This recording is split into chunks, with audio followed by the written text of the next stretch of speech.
Kepkaningiz, suvni qo'y, boshni qo'y do'stlar.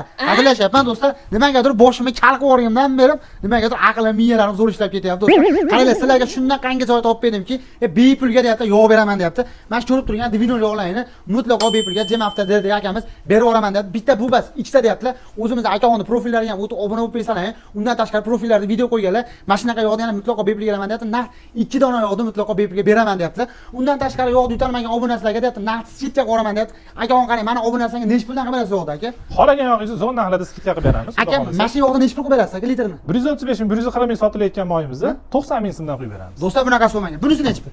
50 ming, 54 ming sotiladigan yog'imizni 35 ming so'mdan qo'yib beramiz siz obunachilar. Bo'ldi. Do'stlar, qayli undan tashqari xohlagan yog'larni skidka narxda qilib beradilar. Bu joy qatta deydiganlar uchun videoda oxirigacha ko'rsangiz lagasini tushuntiraman. Shunaqangi kommentariy yozingki, kommentariyada kim ko'plarga yozadigan bo'lsa, mana shu Divino yog'ni ikkitasini mutlaqo bepulga beraman deyapti. Akaxonning profiliga ham o'tib obuna bo'lib, undan tashqari zaptaslar ko'rasizlar, zaptaslar ham juda ko'p deyapti. Hozir sizlarga Turul lagasini ko'rsataman. Menga bitta qarab ko'ring. Ko'ryapsizlarmi do'stlar? Qani, ko'tar olmasa. 12-noyabr kuni shu sovg'alar mutlaqo bepulga beraman deb aytdilar do'stlar. Bemalol kommentariyani yozinglar do'stlar.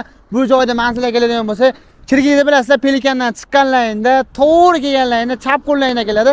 Bag'i Marg'ilondan kelishlaringda, Shodlik masjididan o'tganlaringdan ana Oltiariq somsa bo'ladi. Oltiariq somsani yonida bo'ladi. Mana shu video do'stlarga tashlaylar, yog'lar narxini skidkada qo'yibdi. Hammaning xudo xolisa kutib qolaman degan umiddaman. Kommentariyani yozinglar do'stlar. Chashkal qilinglar, aqllaringiz zo'r ishlar ekan. Sog' bo'linglar.